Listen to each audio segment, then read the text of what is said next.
Hello বন্ধুরা, আপনাদের সকলকে নতুন একটি ভিডিওতে স্বাগত জানাই। বন্ধুরা, আপনাদের কাছে যে রেশন কার্ডটি আছে, আপনাদের সেই রেশন কার্ডটি যদি আপনাদের অ্যাক্টিভেট না থাকে বা ডিঅ্যাক্টিভেট হয়ে যায় বা আপনার স্ট্যাটাসটা চেক করছেন, তখন আপনাদের দেখাচ্ছে ওখানে রেড কালারে আপনার নামটা দেখাচ্ছে, অর্থাৎ আপনার রেশন কার্ডটা ডিঅ্যাক্টিভেট হয়ে গেছে।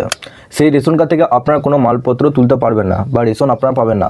এই সমস্ত আপনাদের রেশন কার্ড আপনাদের পরিবারের মধ্যে একজন ব্যক্তির সদস্য আপনাদের ওইরকম থেকেই থাকে।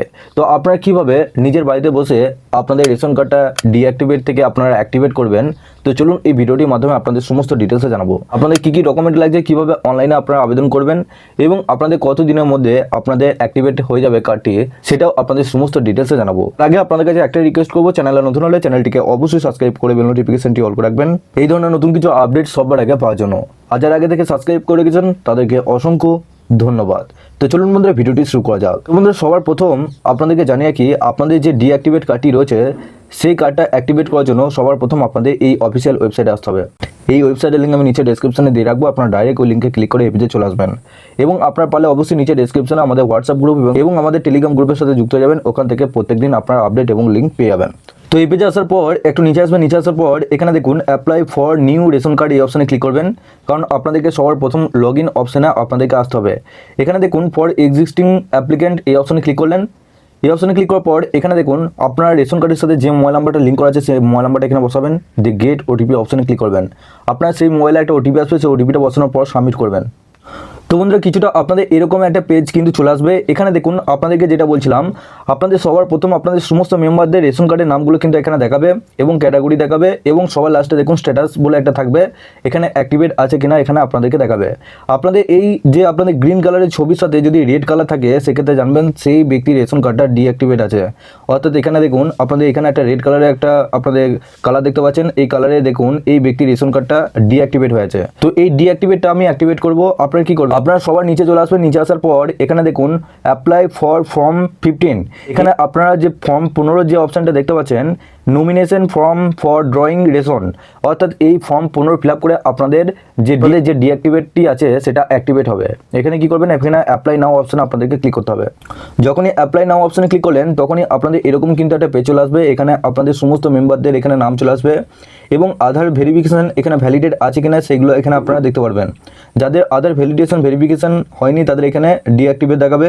তো এখানে আপনারা দেখে নেবেন। নিচের দিকে আসার পর এখানে দেখুন contact details of the family, অর্থাৎ প্রাইমারি মোবাইল নাম্বার, যেটা আপনাদের মোবাইল নাম্বারটা আছে সবারই সাথে লিঙ্ক করা আধারে আপনাদের রেশন কার্ডের সাথে, সেই মোবাইল নাম্বারটা এখানে বসাবেন। তারপর নিচে দেখুন ইমেল আইডি, যদি ইমেল আইডি থাকে সেক্ষেত্রে ইমেল আইডি দিয়ে দেবেন। আর এখানে দেখুন দ্বিতীয় নাম্বার বলে যে সেকেন্ডারি মোবাইল নাম্বার, আরও যদি মোবাইল নাম্বার থাকে আদার্স কোনো ইমার্জেন্সি হিসেবে, সেক্ষেত্রে ওই মোবাইল নাম্বারটাও এখানে বসিয়ে দেবেন। তারপর নিচে দেখুন এখানে বলা হয়েছে 3 নম্বরে বলা হয়েছে দেখুন details of Aadhaar link representative from same APS. এখানে বলা হয়েছে যে ব্যক্তি রেশন কার্ডটা ডিঅ্যাক্টিভেট হয়ে আছে সেই ব্যক্তি রেশন কার্ডটা চালু করার জন্য এখানে নমিনি হিসেবে বাড়ির অন্য কোনো ফ্যামিলি আপনাদের সেই ব্যক্তি এখানে আধার কার্ডের নাম্বারটা বসাবেন, দিয়ে অ্যাড নমিনি অপশানে আপনাদেরকে ক্লিক করতে হবে। কারণ আপনাদের দেখা যাচ্ছে যে অ্যাপ্লিকেন্টের আপনাদের রেশন কার্ডটা ডিঅ্যাক্টিভেট আছে তার আঙুলের ছাপ ওঠে না বা আপনার আধারের সাথে লিঙ্ক করা নেই, সেক্ষেত্রে আপনাদের এইভাবে আপনারা নমিনি অ্যাড করে ডিঅ্যাক্টিভেট কার্ডটা অ্যাক্টিভেট করতে পারবেন। যে মেম্বারটা আপনারা নমিনি করলেন সেই মেম্বারে আপনাদের ফাদার্স নেম, রেশন কার্ড সমস্ত কিছু দেখিয়ে দেবে। এখানে আপনারা কি করবেন, নেক্সট অপশানে আপনাদেরকে ক্লিক করতে হবে। এরপর বন্ধুরা নিচে দেখুন আপনাদের একটা বক্স রয়েছে, এই বক্সটা টিক করবেন। টিক করার পর প্রসিড অপশানে আপনাদেরকে ক্লিক করতে হবে। তো যখনই প্রসিড অপশানে ক্লিক করলেন তখনই আপনাদের এরকম কিন্তু আপনাদের পেজ চলে আসবে, অ্যাপ্লিকেন্ট ফর রিপ্রেজেন্টেটিভ অ্যাপয়েন্টমেন্ট। এখানে আপনাদের অনেক কিছু অপশান এখানে দেখাবে, রেশন কার্ড ক্যাটাগরি আপনাদের দেখাবে। তারপর এখানে দেখুন সিলেক্ট রিজন ম্যান্ডেটরি, অর্থাৎ আপনাদের যে রেশন কার্ডটা রয়েছে সেই রেশন কার্ডটা কী জন্য আপনাদের বন্ধ হয়েছে তার রিজনটা এখানে দিতে হবে। এখানে আপনাদের যে ফ্যামিলির যে রেশন কার্ডটা ছিল সেই ফ্যামিলির নামটা দেখে নিয়েছেন। ফ্যামিলি অপশানে গিয়ে অর্থাৎ এখানে 1 2 3 4 5 6 এখানে নাম্বার দেখতে পাচ্ছেন, সেই নাম্বারে গিয়ে এখানে আপনাদের রিজনটা এখানে চুজ করতে হবে। এর সাথে এখানে সাপোর্টিং ডকুমেন্ট হিসেবে এখানে আপনাদের 300 KB মধ্যে সেই ডকুমেন্টটা এখানে আপলোড করতে হবে। দেখুন এখানে আপনাদের যে রেশন কার্ডটি আছে সেই রেশন কার্ডটা অনেক সময় কি হয়, আপনার আধার কার্ড না থাকার জন্য আপনাদের রেশন কার্ডটা চালু হয় না বা আপনাদের আঙুলের ছাপ না ওঠার জন্য আপনাদের রেশন কার্ডটা চালু হয় না। এর সাথে আপনাদের কি হয়, এখানে বলা আছে fingerprint can not be capture in Aadhaar, অর্থাৎ আপনাদের আঙুলের ছাপটা কিন্তু আধারের সাথে ক্যাপচার হয় নাই, আঙুলের ছাপ ওঠেই না। এখানে মেম্বার লেস দেন 5 ইয়ার এজ, অর্থাৎ বাচ্চাদের জন্য যদি 5 বছরের নিচে হয় সেক্ষেত্রে আপনাদের আধার কার্ড তো হয় না, 5 বছর ওপর হতে হবে তবে আধার কার্ড হয়। হচ্ছে যদি আপনাদের আরও অন্যরকম যদি কারণ হয়ে থাকে সেক্ষেত্রে আপনারা আদার্স করতে পারেন। সবার প্রথমে এখানে বলেছে I have apply for getting Aadhaar card. যদি আপনাদের রেশন কার্ডে ডিঅ্যাক্টিভেট হয়ে থাকে কিন্তু আপনারা আধার কার্ড দিয়ে চালু করতে পারছেন না, সেক্ষেত্রে এই অপশনটা সিলেক্ট করবেন। আপনাদের আধার কার্ডটা কিন্তু অ্যাপ্লাই করা হয়েছে, আধার কার্ডটা নেই। তারপর এখানে নিচে দেখুন 2 নম্বর বলা হচ্ছে অ্যাবসেন্স অফ অল ফিঙ্গার্স, অর্থাৎ আপনাদের কোনো আঙুলের ছাপ দেওয়া নেই। তারপর নিচে দেখুন fingerprint can not be capture in Aadhaar, অর্থাৎ আপনার আধারের সাথে ফিঙ্গারপ্রিন্ট ক্যাপচার নিচ্ছে না, সেই অপশনটা দিতে পারেন, এরকম কারণ দেখাতে পারেন। আর আপনাদের যদি বাচ্চাদের ক্ষেত্রে হয় সেক্ষেত্রে এখানে মেম্বার লেস দেন 5 ইয়ার এজ, সেক্ষেত্রে আপনারা এই অপশনটা সিলেক্ট করতে পারেন। তো আপনাদের যে কারণটি আছে সেই কারণটা এখানে বসাবেন এবং এর সাথে এখানে ডকুমেন্ট কি আপলোড করবেন। এখানে দেখুন আপনাদের এখানে ডকুমেন্ট আপনাদের দেখতে হবে যে বাচ্চাদের ক্ষেত্রে আলাদা এবং আপনাদের ক্ষেত্রে আলাদা।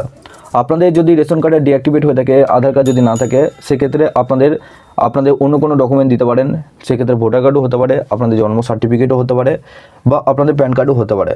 এবং আপনাদের বাচ্চাদের ক্ষেত্রে কি হয়, এখানে 5 ইয়ারের এজের নিচে যদি হয় সেক্ষেত্রে বাচ্চা জন্ম সার্টিফিকেট এখানে আপনারা আপলোড করে দিতে পারেন। এখানে আপলোড করবেন আপনাদের বাচ্চাদের ক্ষেত্রে জন্ম সার্টিফিকেট এবং বড়দের ক্ষেত্রে আধার কার্ড, ভোটার কার্ড বা প্যান কার্ড দিতে পারেন।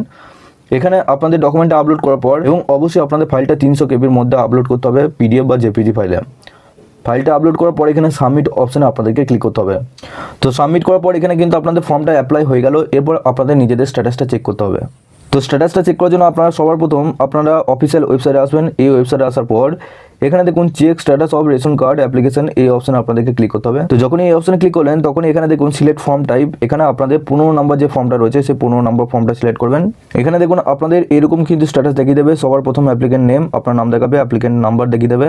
এখানে আপনাদের স্ট্যাটাস দেখিয়ে দেবে, এখানে yet to complete form submission, অর্থাৎ আপনাদের ফর্মটা কিন্তু পুরোপুরিভাবে সাবমিশন হয়ে গেছে, এরকম স্ট্যাটাস কিন্তু আপনাদের দেখাবে এবং আপনাদের ডেটটা দেখাবে কোন ডেটে আপনারা সাবমিট করেছেন, কটার সময়। তো এখানে এক্সপোর্ট পিডিএফ অপশানে ক্লিক করে আপনাদের যে পিডিএফটা আছে সেই পিডিএফটা এখানে ডাউনলোড করে নেবেন এবং এই ফর্মটা অবশ্যই রেখে দেবেন। আপনাদের এই যে আপনারা অ্যাক্টিভেট করলেন কার্ডটি, এটা আপনাদের নাই করে 10 থেকে 12 দিনের মতো সময় নেয়। আপনাদের 10 থেকে 12 দিনের মতো সময় আপনাদের হয়ে গেলে আপনাদের কার্ডটা কিন্তু অ্যাক্টিভেট হয়ে যাবে। তো বন্ধুরা এভাবে কিন্তু আপনারা ঘরে বসে নিজেদের কার্ডটা ডিঅ্যাক্টিভেট থেকে অ্যাক্টিভেট করাতে পারবেন এবং কী কী ডকুমেন্ট লাগছে সেটাও আপনাদেরকে পরিষ্কারভাবে জানিয়ে দিলাম। আপনারা এভাবে ঘরে বসে সমস্ত কাজগুলো করতে পারবেন। কোনো কিছু অসুবিধা বা জিজ্ঞাসাবাদ করা থাকলে নিচে অবশ্যই কমেন্ট বক্সে জানাবেন এবং আপনারা পারলে অবশ্যই নিচে ডেসক্রিপশনে আমাদের হোয়াটসঅ্যাপ গ্রুপ এবং টেলিগ্রাম গ্রুপের সাথে যুক্ত হয়ে যাবেন। ওখান থেকে সবার আগে আপডেট এবং লিঙ্ক পেয়ে যাবেন। একটা রিকোয়েস্ট করবো, চ্যানেলে নতুন হলে চ্যানেলটিকে অবশ্যই সাবস্ক্রাইব করে বেল নোটিফিকেশনটি অল করে রাখবেন এই ধরনের নতুন কিছু আপডেট সবার আগে পাওয়ার জন্য। আর যারা আগে থেকে সাবস্ক্রাইব করে গেছেন তাদেরকে অসংখ্য ধন্যবাদ। তো চলুন বন্ধুরা, পরের ভিডিওতে দেখা হচ্ছে এরকমই নতুন কিছু আপডেট নিয়ে।